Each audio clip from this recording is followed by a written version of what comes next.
بسم الله الرحمن الرحيم. الحمد لله الذي أنزل على عبده الكتاب ولم يجعل له عوجا قيما لينذر بأسا شديدا من لدنه ويبشر المؤمنين الذين يعملون الصالحات أن لهم أجرا حسنا ماكثين فيه أبدا وينذر الذين قالوا اتخذ الله ولدا ما لهم به من علم ولا لآبائهم كبرت كلمة تخرج من أفواههم إن يقولون إلا كذبا فلعلك باخع نفسك على آثارهم إن لم يؤمنوا بهذا الحديث أسفا إنا جعلنا ما على الأرض زينة لها لنبلوهم أيهم أحسن عملا وإنا لجاعلون ما عليها صعيدا جرزا أم حسبت أن أصحاب الكهف والرقيم كانوا من آياتنا عجبا إذ أوى الفتية إلى الكهف فقالوا ربنا آتنا من لدنك رحمة وهيئ لنا من أمرنا رشدا فضربنا على آذانهم في الكهف سنين عددا ثم بعثناهم لنعلم أي الحزبين أحصى لما لبثوا أمدا نحن نقص عليك نبأهم بالحق إنهم فتية آمنوا بربهم وزدناهم هدى وربطنا على قلوبهم إذ قاموا فقالوا ربنا رب السماوات والأرض لن ندعو من دونه إلها لقد قلنا إذا شططا هؤلاء قوم اتخذوا من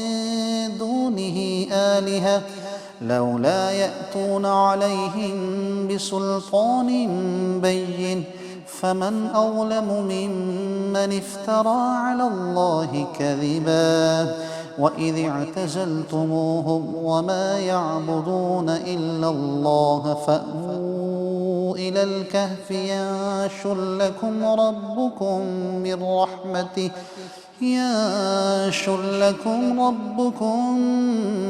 من رحمته ويهيئ لكم من أمركم مرفقا وترى الشمس إذا طلعت تزاور عن كهفهم ذات اليمين وإذا غربت تقرضهم ذات الشمال وهم في فجوة منه ذلك من آيات الله من يهد الله فهو المهتد ومن يضلل فلن تجد له وليا مرشدا وتحسبهم أيقاظا وهم رقود ونقلبهم ذات اليمين وذات الشمال وكلبهم باسط ذراعيه بالوصيد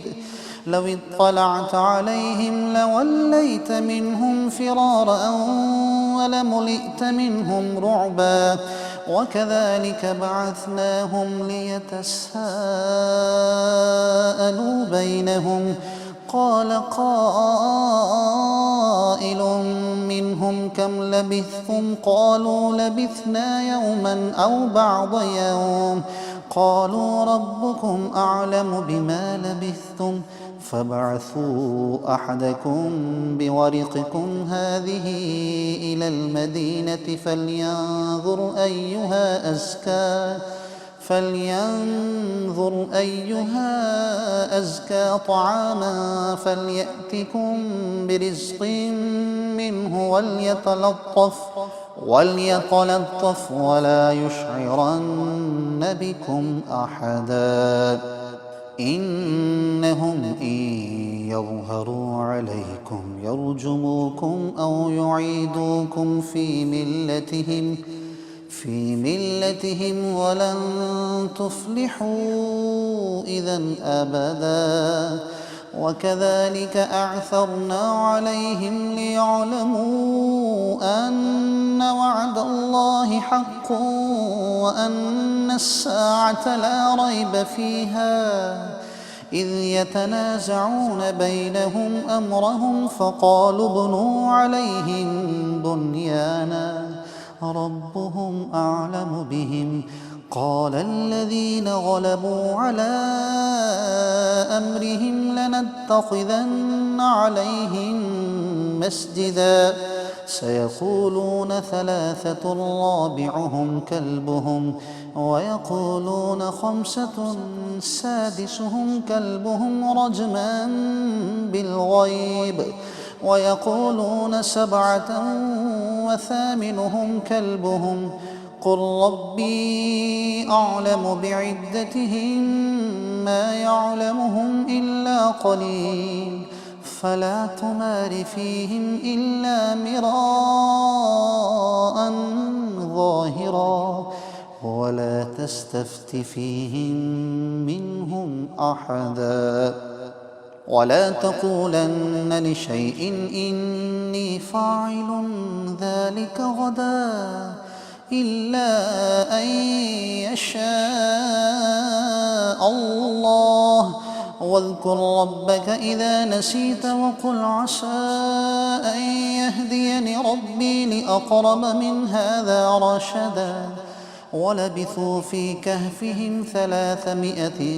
سنين وازدادوا 9 قل الله أعلم بما لبثوا له غيب السماوات والأرض أبصر به وأسمع ما لهم من دونه من ولي ولا يشرك في حكمه أحدا. واتل ما أوحي إليك من كتاب ربك لا مبدل لكلماته ولن تجد من دونه ملتحدا. واصبر نفسك مع الذين يدعون ربهم بالغداة والعشي يريدون وجهه ولا تعد عيناك عنهم تريد زينة الحياة الدنيا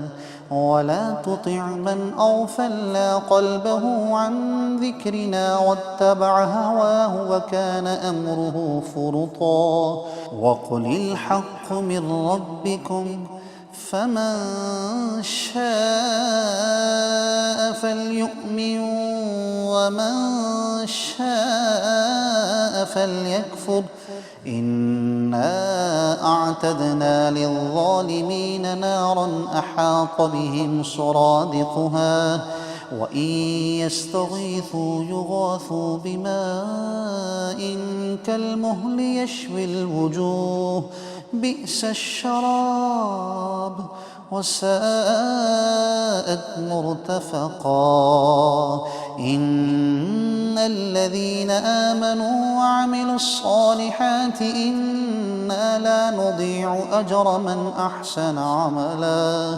أولئك لهم جنات عدن تجري من تحتهم الأنهار يحلون فيها من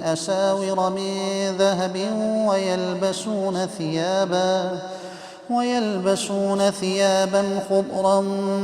من سندس واستبرق متكئين فيها على الأرائك نعم الثواب وحسنت مرتفقا. واضرب لهم مثل الرجلين جعلنا لأحدهما جنتين من أعناب وحففناهما بنخل وجعلنا بينهما زرعا كلتا الجنتين آتت أكلها ولم تظلم منه شيئا وفجرنا خلالهما نهرا وكان له ثمر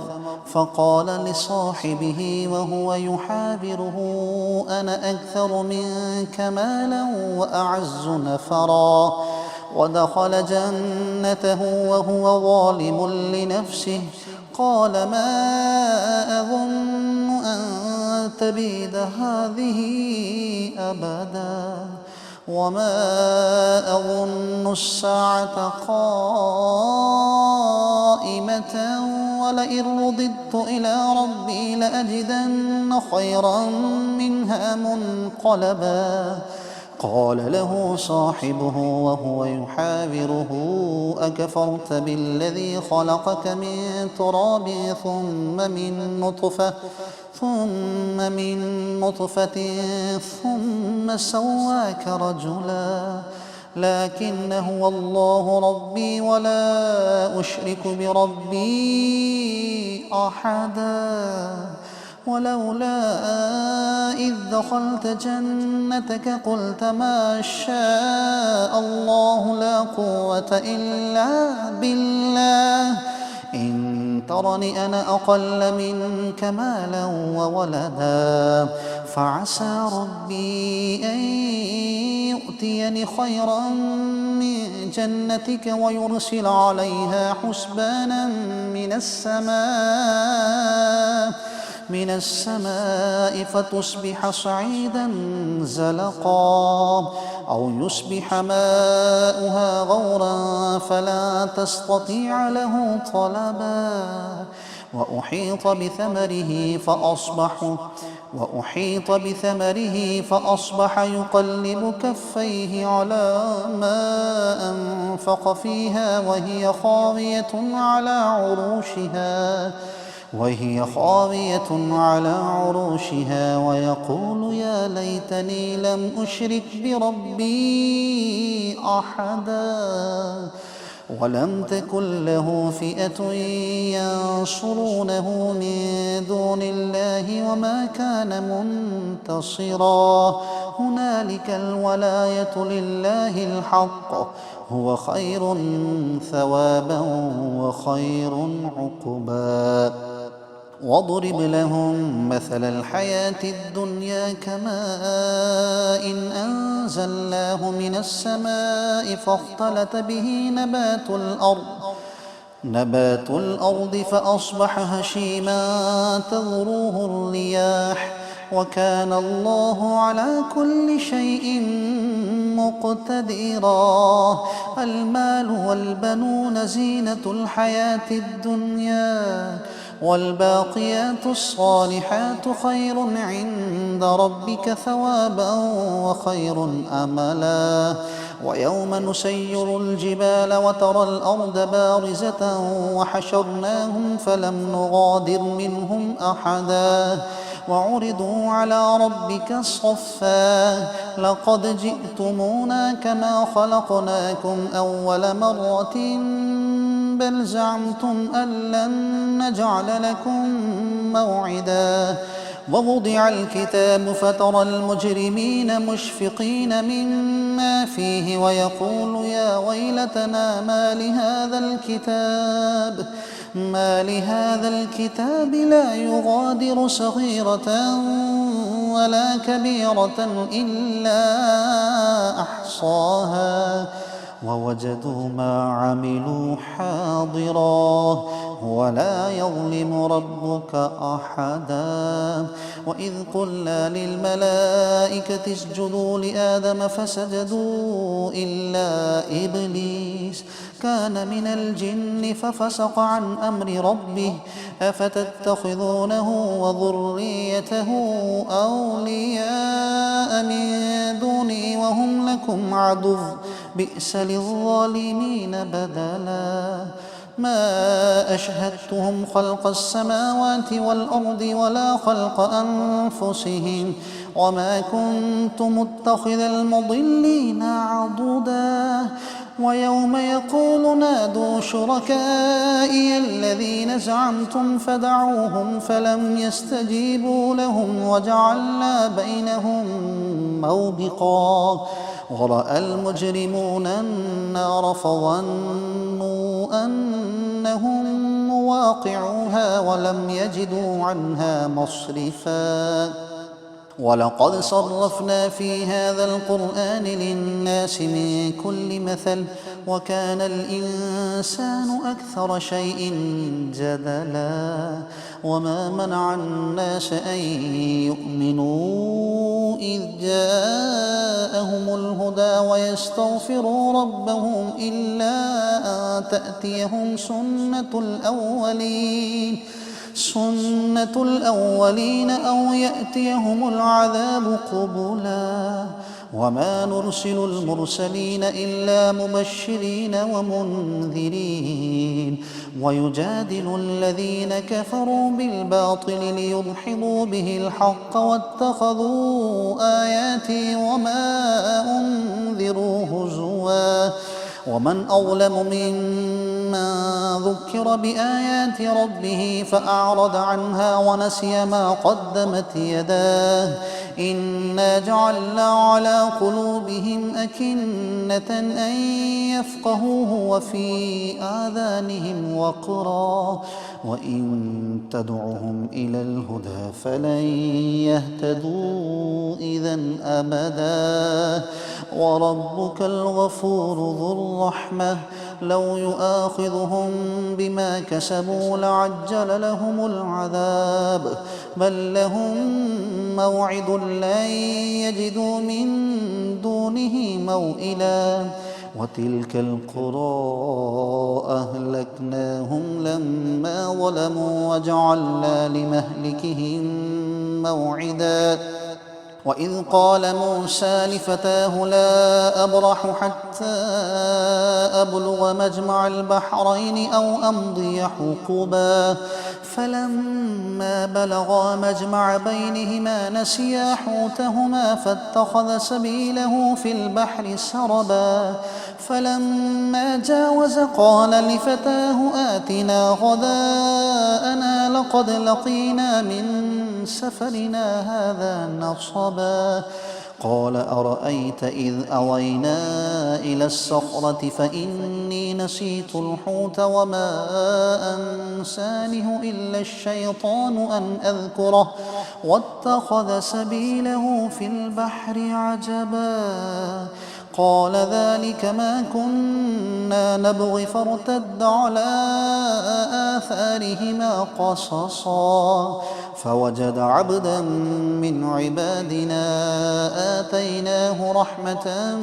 من عندنا وعلمناه من لدنا علما قال له موسى هل أتبعك على أن تعلمني مما علمت رشدا قال إنك لا تستطيع معي صبرا وكيف تصبر على ما لم تحط به خبرا قال ستجدني إن شاء الله صابرا ولا أعصي لك أمرا قال فإن اتبعتني فلا تسألني عن شيء حتى أحدث لك منه ذكرا فانطلقا حتى إذا ركبا في السفينة خرقها قال أخرقتها لتغرق أهلها لقد جئت شيئا إمرا قال ألم أقل إنك لا تستطيع معي صبرا قال لا تؤاخذني بما نسيت ولا ترهقني من أمري عسرا فانطلقا حتى إذا لقيا غلاما فقتله قال أقتلت نفسا زكية بغير نفس لقد جئت شيئا نكرا قال ألم أقل لك إنك لا تستطيع معي صبرا قال إن سألتك عن شيء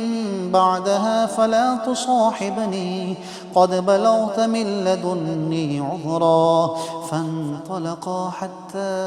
إذا أتيا أهل قرية استطعما أهلها فأبوا أن يضيفوهما فوجدا فيها جدارا يريد أن ينقض فأقامه قال لو شئت لاتخذت عليه أجرا قال هذا فراق بيني وبينك سأنبئك بتأويل ما لم تسطع عليه صبرا أما السفينة فكانت لمساكين يعملون في البحر فأردت أن أعيبها وكان وراءهم ملك يأخذ كل سفينة غصبا وأما الغلام فكان أبواه مؤمنين فخشينا أن يرهقهما طغيانا وكفرا فأردنا أن يبدلهما ربهما خيرا منه زكاة وأقرب رحما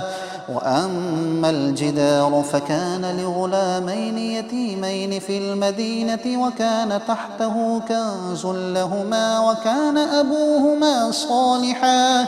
فأراد ربك أن يبلغا أشدهما ويستخرجا كنزهما رحمة